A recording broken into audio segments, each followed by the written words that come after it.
আসসালামু আলাইকুম। আমি মহিউদ্দিন হাসান ফ্রম হাসান একাডেমি। কেমন আছেন সবাই? আশা করি ভালো আছেন। আজকের এই লেকচারে থাকতেছে রিমুভ ডুপ্লিকেট। অর্থাৎ আপনার একটা ওয়ার্কবুকে যখন একাধিক সংখ্যা থাকবে, একের অধিক একই সংখ্যা থাকবে, তখন আপনার ডুপ্লিকেটগুলো রিমুভ করা প্রয়োজন হবে। সেই ক্ষেত্রে আপনি এই লেকচারটি আপনার অনেক কাজে লাগবে। তো আমরা কলাম এতে অনেকগুলো ডাটা আছে এবং একটা সংখ্যা একাধিকবার আছে। আমরা চাচ্ছি যে এই একাধিক সংখ্যা থেকে আমরা একটা ইউনিক নাম্বার নিয়ে আসতে যাচ্ছি। তো সেটা কিভাবে করব আমি আজকে এই লেকচারে দেখাবো। আমি আশা করছি আপনারা এই লেকচারটি সম্পূর্ণ ভালো করে দেখবেন। তো এখানে আমরা একটা বাটন ক্রিয়েট করে রেখেছি। এই বাটনের আন্ডারে আমরা কিছু কোড লিখব। তো আমি এখানে নতুন কিছু অ্যাড করব এবং পুরাতন যে লেকচারগুলো আছে তার সাহায্যে এই লেকচারটি দিতে যাচ্ছি। তো আমি এখানে আজকে টু অ্যাড এবং ইউনিক নাম্বার ইউজ করব। যদি এটা ফাংশন কোনো কিছু না, বাট আমি এখানে ডিক্লারেশন ক্ষেত্রে এই দুটো ইউজ করব। কেন ইউজ করব আপনারা লেকচারটি দেখলেই বুঝতে পারবেন। তো প্রথমে আমরা ডিক্লারেশন করতে যাচ্ছি ডিম টু অ্যাড। এটা নাম দিলাম আমরা টু অ্যাড। একটা নাম দিলাম আমরা টু অ্যাড অ্যাজ বুলিয়ান। এই যে বুলিয়ান, এই বুলিয়ানটা হচ্ছে কি, আমরা যখন কোনো জিনিসের সত্য মিথ্যা যাচাই করব তখন সেই ক্ষেত্রে আমাদের বুলিয়ান ইউজ করতে হয়। আমার লেকচার নম্বর 27 অর্থাৎ ম্যাক্রো লেকচার 27, সেখানে আমি বুলিয়ানের ব্যবহার দেখিয়েছি। তো আজকে সেই জিনিসটা আমাদের এখানে কাজে লাগতেছে। বুলিয়ান জিনিসটা কি, অর্থাৎ ছোট করে বলে যাচ্ছে বুলিয়ানটা হচ্ছে যখন আমরা কোনো কিছু সত্য মিথ্যা যাচাই করব সেই ক্ষেত্রে আমরা বুলিয়ানটা ইউজ করব। তো আমরা কলাম এতে যে ডাটাগুলো আছে, আমরা কলাম এর যে ডাটাটা আমরা ওই ডাটাটাকে আমরা নিতে যাচ্ছি কলাম বিতে। কলাম বিতে আমরা যে সেই ডাটা নিতে যাচ্ছি, শুধু যেগুলো ইউনিক নাম্বার আছে সেই ইউনিক নাম্বারগুলো নিতে যাচ্ছি।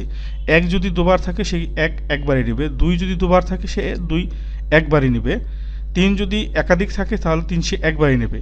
এভাবে আমরা ইউনিক নাম্বারটা নিতে যাচ্ছি। তো আর এখানে সত্য মিথ্যার কিছু একটা প্রয়োজন হবে। দেন আমরা আরেকটা কি ডিক্লারেশন করব, ইউনিক নাম্বার। যেহেতু আমি একটু আগে বলতেছিলাম unique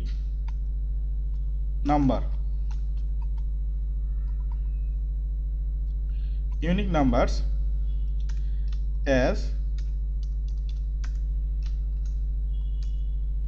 integer, unique number as integer, I as integer and j as integer.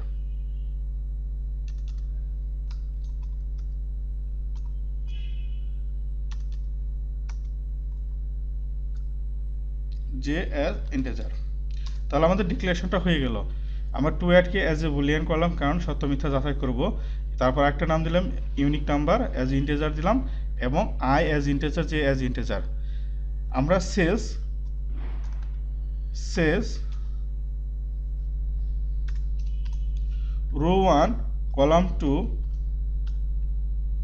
Dot value যদি আমরা দুটোর মধ্যে যাচাই করতে যাচ্ছি,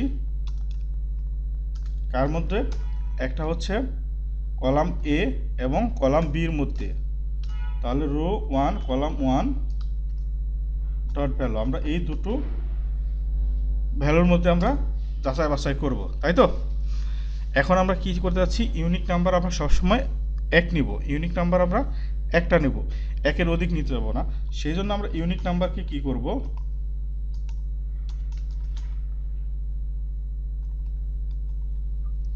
ইউনিক নাম্বার ইকুয়াল টু 1 দিলাম। আমরা ইউনিক নাম্বারটাকে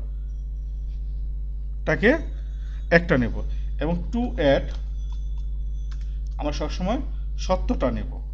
এই দেখেন, যখন আমরা ট্রু এবং ফলস ইউজ করব সেই ক্ষেত্রে আমরা এই বুলিয়ানটা এখানে ইউজ করেছি। এখন আমরা যেটা করব, ফর লুপটা ইউজ করব। For loop for I equal to 2 to 15 পর্যন্ত দিলাম, অর্থাৎ 2 নম্বর রো থেকে 15 পর্যন্ত রো পর্যন্ত। যেহেতু আমার 1 নম্বর প্রথমে আমরা করে ফেলতেছি এখানে, এবং সেকেন্ড যখন সে 1 নম্বরে সে ইউনিক পাবে তখন সে কি করবে, লুপটা কি করবে, 2 নম্বর থেকে আবার 2 নম্বর রো থেকে সে লোপ করা শুরু করবে। and for j equal to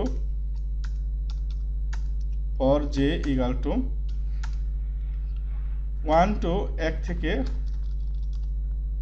j equal to 1 to unique নাম্বারগুলো সে খুঁজবে।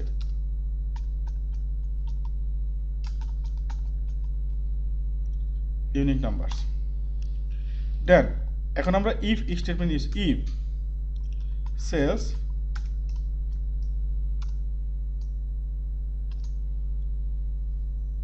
রো 1 কলাম 1 ডট ভ্যালু, যে ডাটাটা আছে ওই ডাটাটা যদি সেলস জে টু কলামে ডট ভ্যালু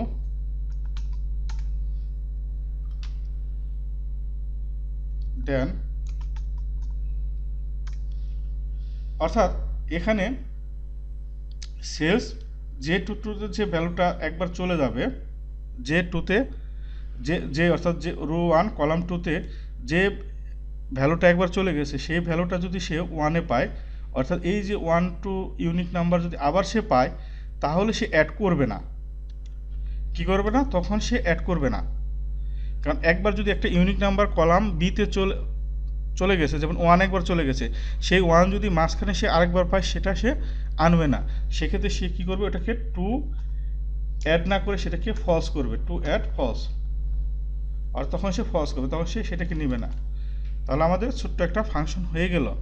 তাহলে আমরা এখানে ইন্ট ইফ, অর্থাৎ ইন্ট ইফ, আমরা ইফের ফাংশনটা হয়ে গেল এবং নেক্সট যে আমাদের জের কাজটাও কমপ্লিট হয়ে গেল, কারণ সে হচ্ছিল অল টাইম কী করতেছে? ইউনিক নাম্বারগুলো নিয়ে কাজ করতেছে। এখন আমরা যেটা কি করব, ট্রু যেগুলো হবে সেই ক্ষেত্রে সেই ট্রু নাম্বারটা সে অ্যাড করবে। তাহলে আমরা সেই ক্ষেত্রে কীভাবে লিখতে পারি? ফর ইফ, অর্থাৎ আমরা যেটা করে বলছি এখন টু, এই যে 2 নম্বর রো থেকে 15 নম্বর রোতে সে যদি আরও কিছু পায় তাহলে সে কি করবে? বি কলামে নিয়ে সেটাকে ইউনিক নাম্বার হিসেবে নেবে। If two add equal to true হবে তখনই যখন টু অ্যাড তখনই হবে টু অ্যাড যদি সত্য হয় তাহলে সে কি করবে? সেলস এই ইউনিক নাম্বার যেটা আছে এই ইউনিক নাম্বারের সাথে ইউনিক নাম্বারের সাথে সে কি করবে? এক করে যোগ করবে, একটা করে ইউনিক নাম্বার সে যোগ করবে। কোথায়? বি কলামে। একটা করে যদি ট্রু পায় সে, তাহলে ইউনিক নাম্বার সে কি করবে? একটা করে যোগ করবে। কোথায় করবে? কলাম 2তে। কলাম 2তে প্রতিটা রোতে সে কি করবে? ইউনিক নাম্বার একটা করে যোগ করবে। ডট ভ্যালু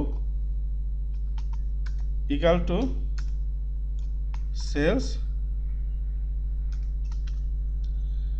কোথায় যদি পায় সেটা? রো 1-এ কলাম 1-এ। রো 1 কলাম 1-এ যদি পায় সে, কলাম 1-এ সে যদি পায় তাহলে সে অ্যাড করবে। অ্যাডটা কি করবে? Unique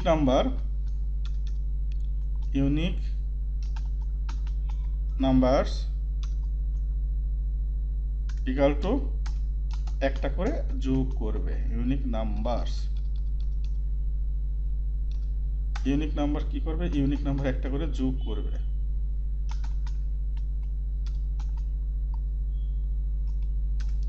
plus 1। তাহলে আমাদের হয়ে গেল। এখন আমাদের ইফের এটা হলো একটা ইন্ট ইফ দ্বারা আমরা ক্লোজ করে দিলাম। এখানে আমরা একটু ফাঁকা করে দিই তাহলে জিনিসটা বুঝতে সুবিধা হবে।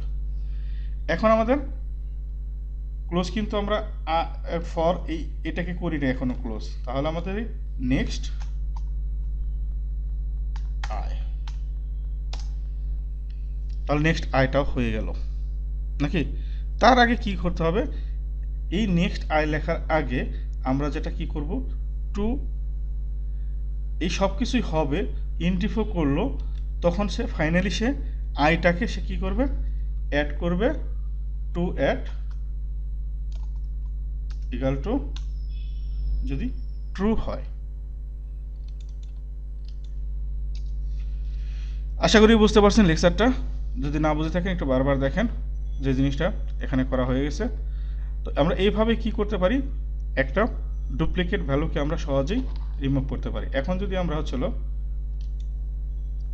এখানে ক্লিক করি, তাহলে আমাদের এখানে যে নাম্বারগুলো আছে, ইউনিক নাম্বারগুলো, অর্থাৎ একের অধিক যে সংখ্যাটা আছে,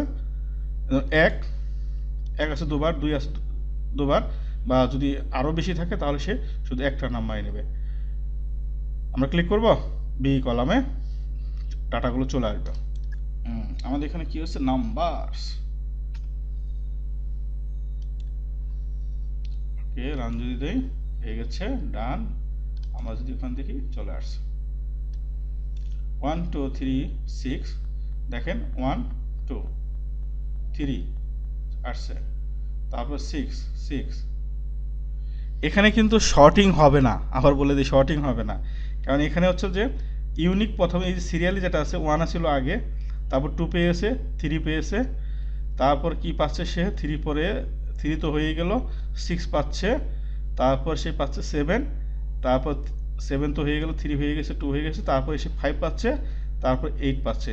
আমরা যদি এখানে এখন এই 8টাকে যদি আমরা এখানে দেই, এখানে না দিয়ে আমরা যদি এখানে 10 দেই, 10 দুবার দেই, এবং নিচে যদি এসে 8 দেই, এবং আমরা যদি এখানে 8 যদি দুবার দেই, এবং আমরা যদি ভিউ কোডে এসে এখানে জাস্ট রেঞ্জটাকে যদি আমরা একটু চেঞ্জ করে দেই, 15 জায়গায় 17 করে দেই, তাহলেও আমাদের কি হচ্ছে, আমরা পাচ্ছি 10-এর নিচ পরে 8, অর্থাৎ সে হচ্ছে কি প্রথম যাকে পাবে তাকে সে ইউনিক নাম্বার করে নিয়ে আসতেছে। এখানে কিন্তু শর্টিং হচ্ছে না 1 2 3 4 5। তো আশা করি লেকচারটা বুঝতে পেরেছেন। তারপরে যদি লেকচারটি না বুঝে থাকেন অবশ্যই কমেন্টস করবেন, আমি চেষ্টা করবো সেই কমেন্টসে অ্যান্সারগুলো দেওয়ার জন্য। এবং এই লেকচারটি যদি ভালো লেগে থাকে, আপনাদের যদি কাজে লাগে, তাহলে অবশ্যই লাইক দিবেন, কমেন্ট দেবেন এবং শেয়ার করবেন। আপনি নিজে শিখবেন, বন্ধুদের শিখাবেন। এবং পরবর্তী লেকচার পাওয়ার জন্য অবশ্যই সাবস্ক্রাইব করবেন। সাবস্ক্রাইব করার অর্থই হচ্ছে যখনই আমি নতুন কোনো লেকচার আপলোড করব আপনার কাছে নোটিফিকেশন যাওয়া। ভালো থাকবেন সবাই, আসসালামু আলাইকুম।